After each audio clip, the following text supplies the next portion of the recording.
Muito bem, estamos aqui de volta para dar continuidade para você sobre a história do movimento pentecostal.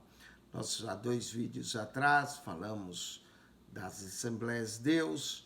No vídeo passado, mencionamos o rigorismo, da indumentária que havia, que são os usos e costumes.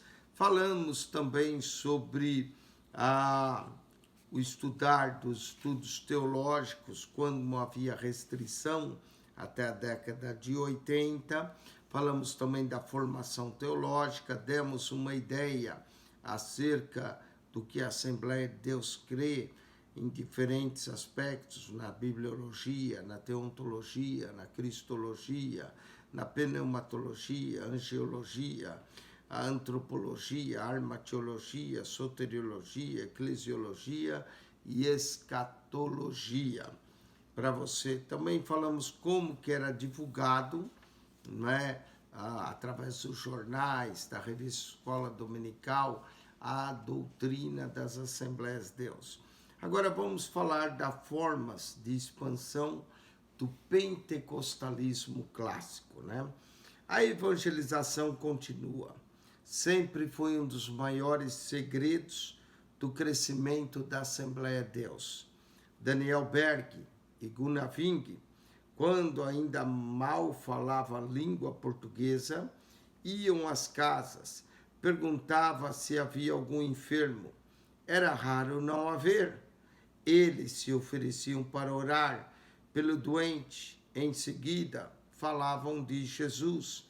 Adotavam também folhetos para espalhar a mensagem do Evangelho.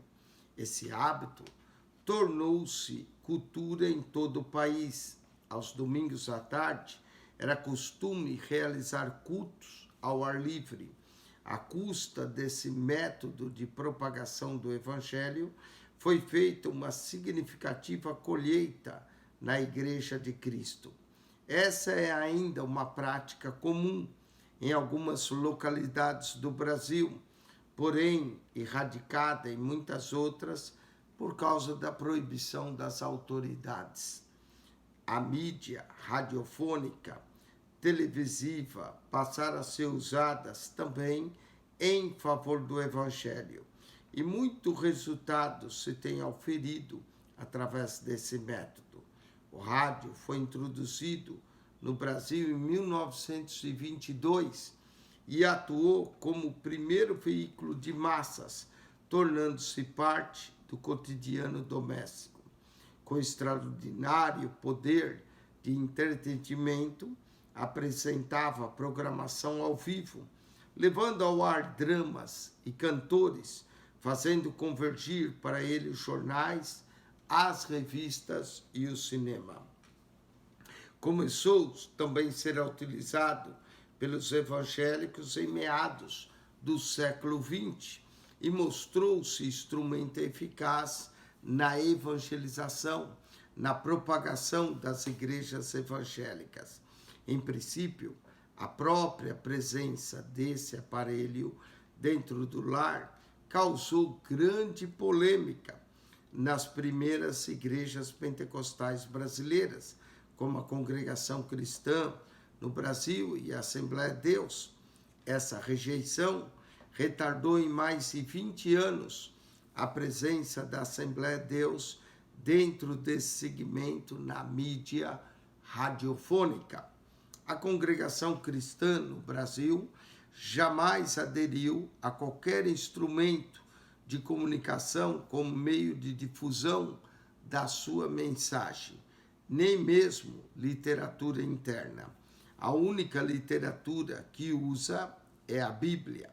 A Congregação Cristã no Brasil não investiu em proselitismo por conta de sua forte característica calvinista e sectária.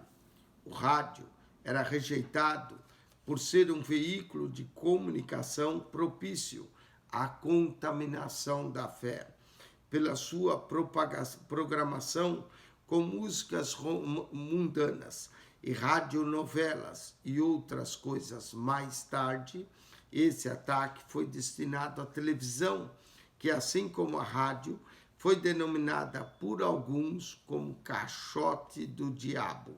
À medida que se voltavam mais e mais a criticar o uso da televisão em casa, o discurso contra a rádio ia diminuindo. A utilização do rádio como instrumento de comunicação para transmitir programa de cunho evangélico ocorreu na véspera do Natal de 1906, quando pela primeira vez um engenheiro canadense fez um experimento numa rádio de Massachusetts com a leitura do Evangelho de São Lucas, no trecho que narra o nascimento de Jesus, acompanhado da música Holy Night e outras do compositor Randall. No Brasil, os adventistas foram os primeiros a fazer uso do rádio. No dia 17 de setembro de 1943, na voz do pastor Roberto Rabelo. O programa chamava-se A Voz da Profecia. Os adventistas viam no rádio não apenas um veículo eficiente de comunicação, mas o próprio exemplo do avanço científico, corroborando a sua mensagem sobre o fim dos tempos e a breve volta de Cristo. Mas a mensagem de deslumbre pelo avanço das ciências na esteira dos acontecimentos proféticos tinha o contrapeso da degradação moral, também anunciada pelos protagonistas bíblicos do final dos tempos. Os adventistas foram também para a televisão em 1962, com o programa Fé para Hoje, apresentado pelo pastor Alcides Campo Longo na TV Tupi. Quando esse canal encerrou suas transmissões, o programa continuou a ser transmitido pela TV Gazeta de São Paulo. Com forma de chamar a atenção dos telespectadores, o programa sempre convidava personalidades famosas. Entre 1952 e 1971, os protestantes contaram com o apoio do CAV, do Centro Audiovisual Evangélico, uma instituição que fora criada nos Estados Unidos no século XIX, que se organizou em São Paulo em 1952, sob a liderança de Robert McIntyre. Essa organização era liberal e defendia o evangelho sociais. Os liberais acreditavam que antecipariam a segunda vinda de Cristo se construísse o reino de Deus por meio da melhor distribuição de renda e de reforma moral da sociedade.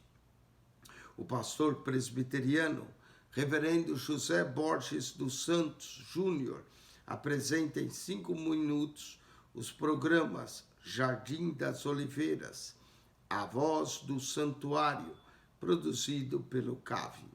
O reverendo Borges iniciou na rádio em 30 de novembro de 1953, com o programa Meditação Matinal, patrocinado pelo Banco Bradesco, cujo presidente, Amador Aguiar, era membro de sua igreja. O programa ia ao ar às 6h55 pela Rádio Tupi. Em 1960, transferiu seu programa para a Rádio Bandeirantes. O reverendo Borges manteve-se no ar até o seu falecimento no final dos anos de 1970. De São Paulo, a CAV transferiu-se para Campinas, cidade do interior paulista, onde passou a ser gerenciada por brasileiros. Devido à má administração envolvida com o regime militar, interferência de política eclesiástica, acabou desagradando os mantenedores do exterior, o que provocou a escassez de recursos financeiros e o encerramento das atividades da CAV.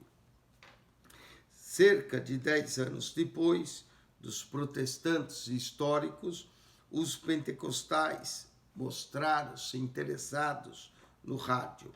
Um dos pioneiros do rádio para a Assembleia de Deus foi o missionário norte-americano Lawrence Olson, com o programa Voz das Assembleias de Deus no Brasil, transmitida pela Rádio Relógio, no Rio de Janeiro, todos os domingos à noite. Depois dele, surgiram outros programas feitos pela Assembleia de Deus. Aos poucos, os pentecostais foram encontrando no rádio um meio rápido e eficiente de anunciar a mensagem do Evangelho, dando também o endereço de suas igrejas. Nos anos de 1960 a 1980, a Rádio Cacique, no município de São Caetano do Sul, foi completamente tomada por programações evangélicas. A solução para os dilemas da vida oferecidos pelo rádio tem sido adotados pela maioria dos pentecostais e principalmente pelos neopentecostais. A cura divina e a rede das solidariedades, o uso da música e do louvor, a repetição dos milagres bíblicos, como a glossolalia, o batismo do Espírito Santo, que fortalece a autoestima dos fiéis, o sentido da vitória dentro de uma batalha espiritual. O vocabulário pentecostal tem incorporado, desde os anos de 1950, um leque de práticas litúrgicas, de imaginários e representações que tem ultrapassado fronteiras denominacionais. Claro que o uso da mídia evangélica, principalmente se for pentecostal, não passaria incolume aos olhos dos críticos. E esses críticos não são apenas os observadores de fora, mas pessoas que fazem parte da grande família evangélica, as quais não esposam as mesmas crenças dos pentecostais.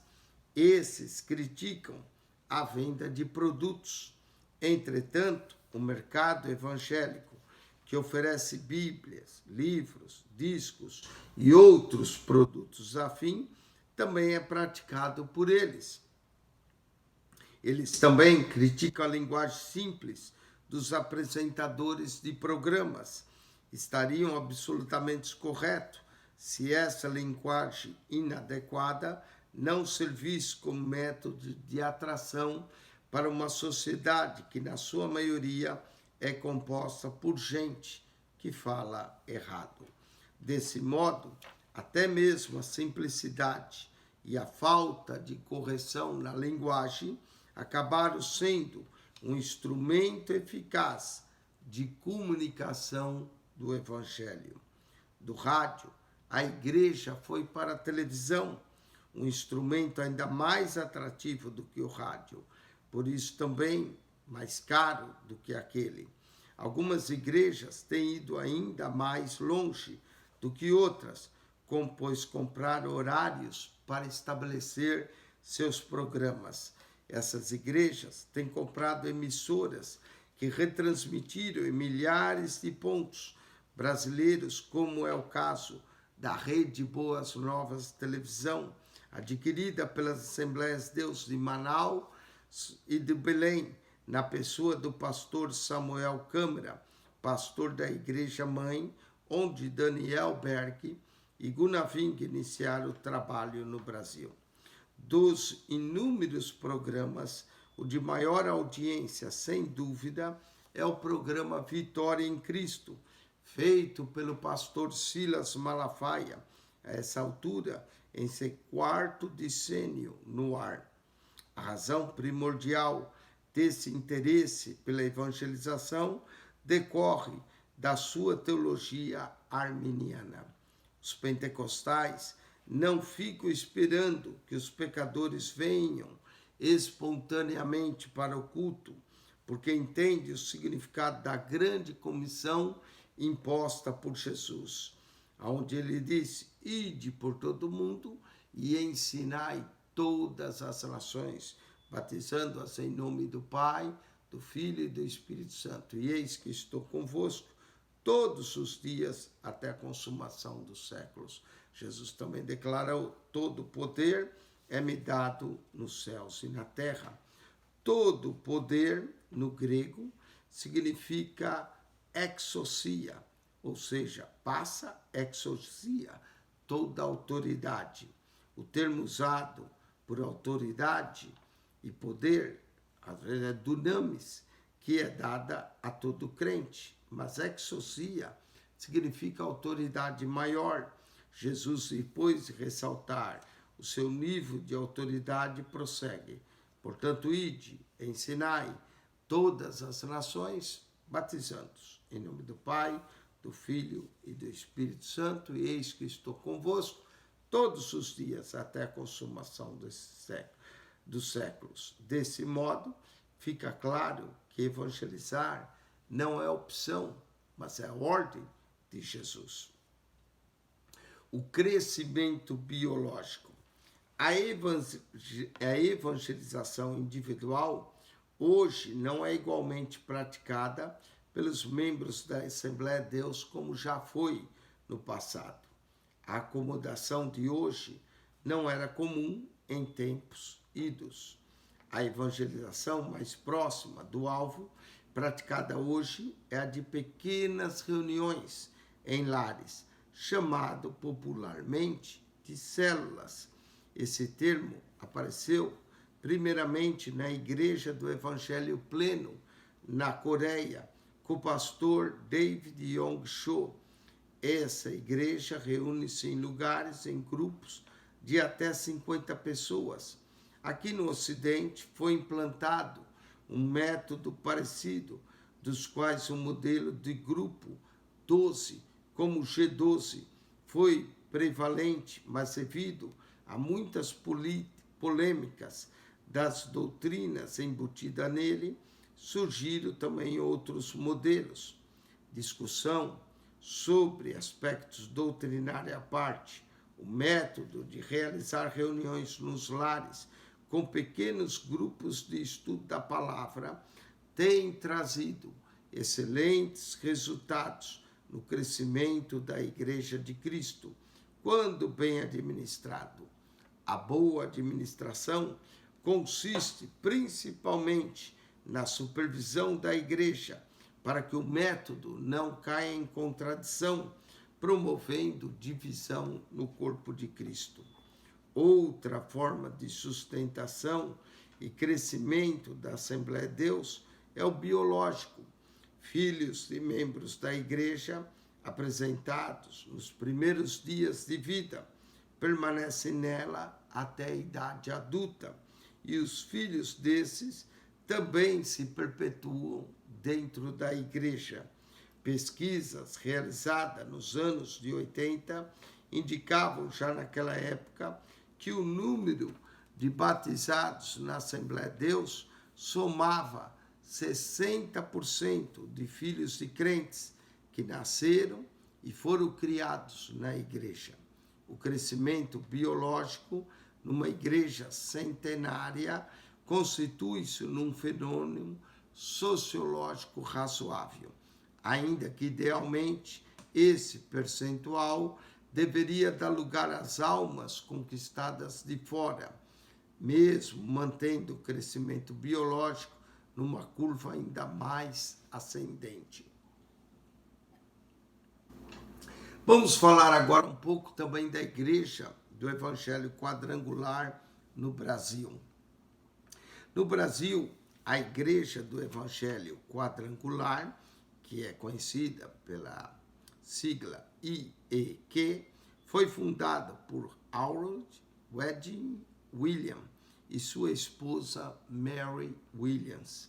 O casal chegou ao país em 30 de junho de 1946, vindo da Bolívia, onde já lá haviam realizado o trabalho missionário há mais de um ano, depois de terem percorrido muitas localidades. Harold e Mary chegaram à cidade de Poços de Caldas, sul de Minas Gerais, em 5 de setembro de 1946, onde começaram a aprender o idioma português e também iniciaram seus primeiros cultos numa casa alugada.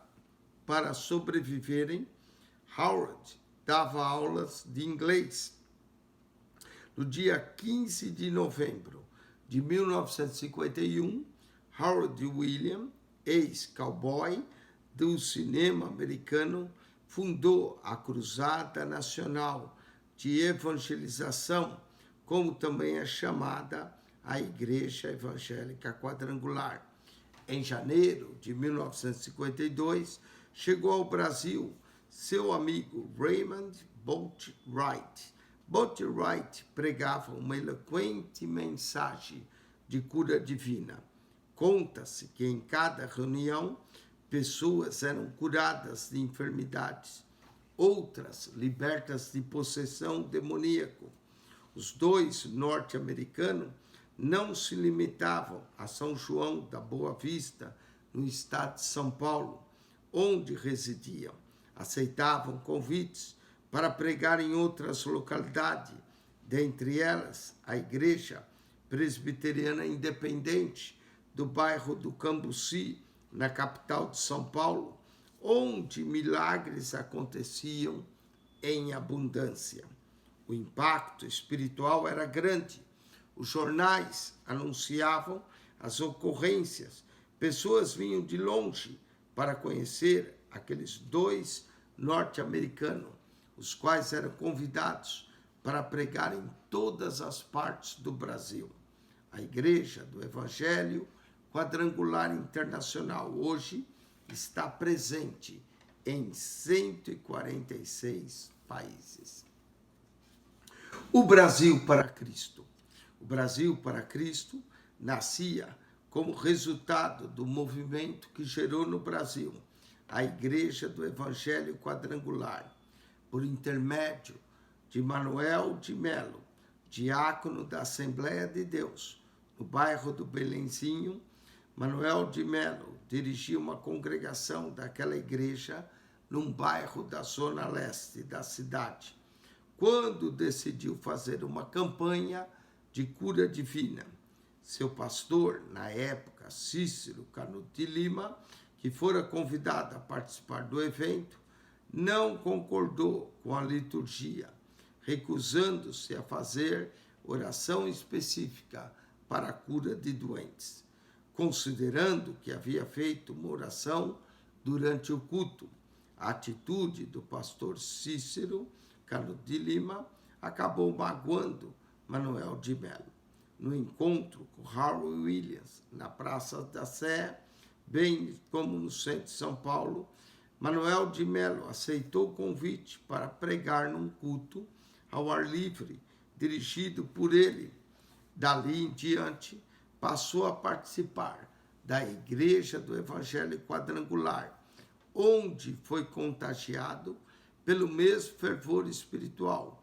Manuel de Melo começou a realizar concentrações evangelísticas, orando pelos enfermos.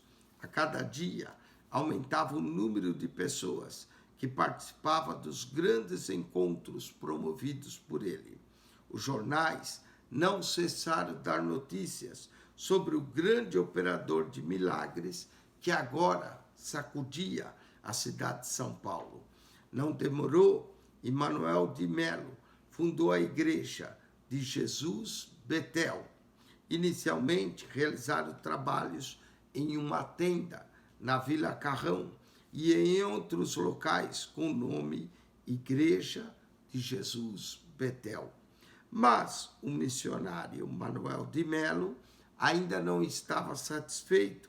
Sua visão não se restringia apenas a fundar uma igreja. Assim, a Igreja de Jesus Betel deu lugar a um movimento de evangelização, do qual chamou o Brasil para Cristo. Nascia, portanto, uma quarta igreja evangélica pentecostal no Brasil, sendo a primeira a Congregação Cristã no Brasil, a segunda a Assembleia de Deus, a terceira a Igreja do Evangelho Quadrangular, e agora nascia na intenção do missionário Manuel de Melo, que era fazer o Brasil para Cristo, um despertamento missionário das igrejas evangélicas pentecostal. Cada vez que os pentecostais quisessem fazer uma cruzada de evangelização, poderiam contar com esse departamento. No início, o grupo liderado por missionário Manuel de Melo não se caracterizava como igreja, mas como um movimento para abrigá-los. O Manuel de Melo, alugou o teatro de alumínio de São Paulo, na rua Doutor Falcão, com a Praça das Bandeiras, no centro da cidade de São Paulo. Todas as segundas-feiras reunia grande número de pessoas. Essas vinham para ver e ouvir aquele homem nordestino de baixa estatura pregar com intrepidez a mensagem do Evangelho. Missionário Manuel de Melo utilizou-se do rádio, levando ao ar o programa A Voz do Brasil para Cristo. O programa A Voz do Brasil para Cristo foi ao ar pela primeira vez em janeiro de 1956, às 10 horas da manhã, através das ondas da Rádio Piratininga de São Paulo, servindo para Manuel de Melo como um canal de comunicação entre ele e os fiéis do Brasil para Cristo. Além de divulgar os empreendimentos evangélicos que ele promovia, onde os ouvintes, além das mensagens evangélicas, recebiam orações para serem curados. O teatro de alumínio já não comportava a multidão, sendo necessário partir para um espaço maior. Num terreno cedido pela Prefeitura de São Paulo, o missionário Manuel de Melo instalou uma tenda de lona e Manuel de Melo buscava reproduzir em seu próprio ministério o modelo de evangelista que ele aprendeu a admirar na pessoa missionário Howard Edwin Williams, que utilizava esse tipo de abrigo, conforme prática já comum no país de origem dele, os Estados Unidos. A popularidade de Manuel de Melo crescia. A cada dia aumentava a multidão que o seguia. E isso encheu os olhos dos políticos que quiseram aproximar-se dele com interesses eleitorais. Entre eles estava, então, o prefeito de São Paulo, Dr. Adhemar de Barros. No início, o prefeito, que mais tarde se tornaria governador do estado de São Paulo, mostrou-se amigo e companheiro do missionário Manuel de Melo. Adhemar de Barros era um tanto místico, temia ser vítima de obra de macumba. Para se proteger desses males, convidou Manuel de Melo a fazer oração em cada cômodo da sua casa. O pentecostalismo de Manuel de Melo trouxe uma revolução às igrejas pentecostais do Brasil. Seguindo o mesmo método da Igreja do Evangelho Quadrangular, deixava para trás todo o conservadorismo que ele aprendeu nas Assembleias de Deus. Seus cultos eram alegres, cantavam corinhos, não usavam hinários e som de palmas marcava o ritmo das músicas. A pregação do evangelho era sempre seguida pela demonstração de poder, quando chamava o povo enfermo para receber cura. Melo exercia o mesmo pentecostalismo dos evangelistas norte-americanos posteriores à Rua Azusa. Além dos muitos incrédulos, católicos e espíritas que se convertia, ele também atraía crentes da Assembleia de Deus e de muitas outras denominações históricas que encontravam com milagres que presenciava o ministério O Brasil para Cristo. Cresceu, organizou-se como igreja, criou uma convenção e esta, entre as denominações pentecostais mais expressivas do Brasil.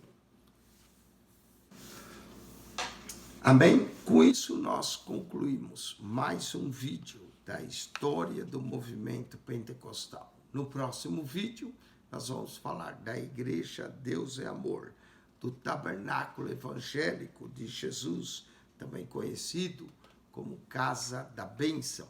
Vamos falar dos pentecostalismos brasileiros, a Igreja Batista Renovada e outras igrejas como presbiterianas renovada no Brasil. Não perca o próximo vídeo e se você gostou, coloque o sinal de joinha, ajude-nos a divulgar esse canal. Esse canal, além de trazer para você essa história, também nós trouxemos um comentário de toda a Bíblia. O segredo é entrar no nosso canal, clique a foto, vai no menu, clica no playlist, ali você acha as pastas de Mateus ao Apocalipse, de Gênesis a Malaquias. Que Deus te abençoe, que a graça de nosso Senhor e Salvador Jesus Cristo seja contigo, o amor de Deus, nosso Pai, e a comunhão do Espírito Santo de Deus. Deus te abençoe, quem esteve convosco, mais uma vez, Pastor Eugênio Piacenti. Amém.